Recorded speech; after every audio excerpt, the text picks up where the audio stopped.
Hello everyone, my name is Kieran Lane, and I'm here again today with another math video from Challenge 2016, Georgia Tech. And today I want to start off with you today, let's talk about the chain rule. So as you can see here, there's two ways you can write a statement that F at G at H, and taking that A. So you have F O G O H at A, and you have F of G of H at A. So those are the two ways you can write it. And now you may say, well, how do I take the derivative? How do I find the rate of change of that function?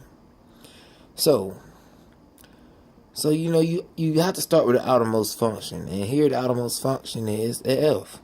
So you would say F prime of G of H at A.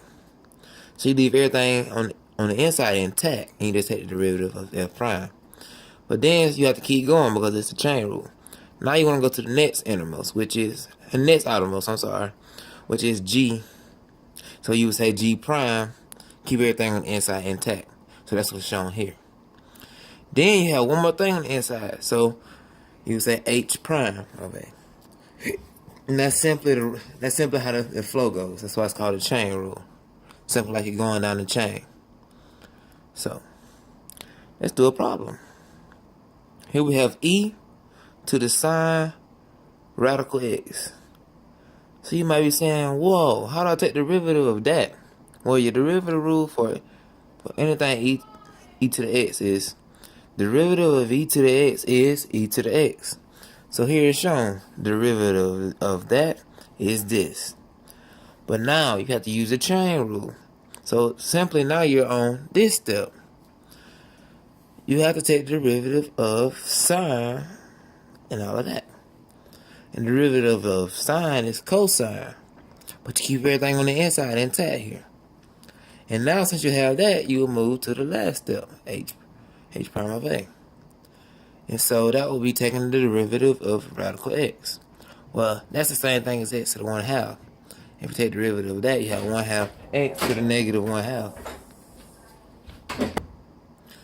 Negative 1/2. So again, derivative of x of radical x is 1/2 x to the negative 1/2. Okay, sorry for that.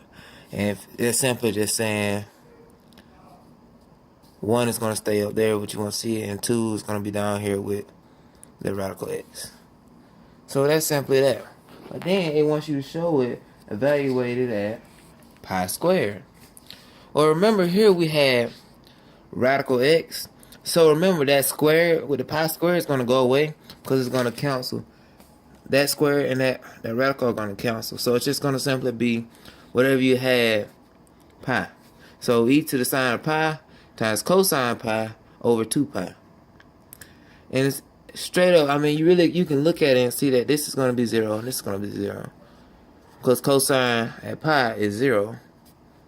Sine at pi is 1, and e to the 1 is 0 over 2 pi. So that's going to be 0. And that's the derivative at that point. 0. So now let's move on to another type of problem. Implicit differentiation. So first of all, let's go ahead and take that. Let's find the x-intercept, because you're going to need it later. So simply set y equal to 0. As you see here, x squared equals 7, and then you find x is plus or minus square root of 7. Now you have to take the derivative of this, and that will be 2x plus, here you have to use the chain rule, first times the derivative of the second. See, first times the derivative of the second, and the derivative of y is y prime. So first times the derivative of the second plus second times the derivative of the first. Derivative of x is 1, which is why you don't see anything for it. Then the derivative of y squared is 2y, and then you have to say y prime because of implicit differentiation rules. The reason you say y prime again is because usually, like when you take derivative, it's d over dx. So with a normal thing, like when you have like x squared or something, It's like looking at it's like saying 2x dx because you have an x, right? Alright, but with y, what you have, let's say you have y squared. With y, you might have y squared, but then it'd be like 2y. But it won't be dx, so that won't go away like that would. It will be dy dx, which is the same thing as saying y prime, which is why you have 2y y prime equals 0.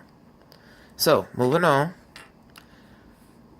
Now you want to move everything. Now you want to get y prime by itself. So you subtract the 2x and the y, move it to the other side. Then you have to factor out the y prime. So that when you factor it out, you can divide everything here.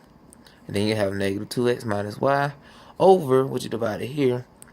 And that's your y prime. Now, finally, what you must do is remember though, the x-intercept up here, you must go and find your common slope. So simply, you take what y prime equals, and you plug in your value of x. So here you see that everything is going to cancel out except for the negative 2, which means negative 2 is the slope there. And then with your other value, because it was since it was square and you took the square root, you had plus or minus. So now you have to do the same thing with a minus, and that's going to cancel out also. And that will also leave a negative 2.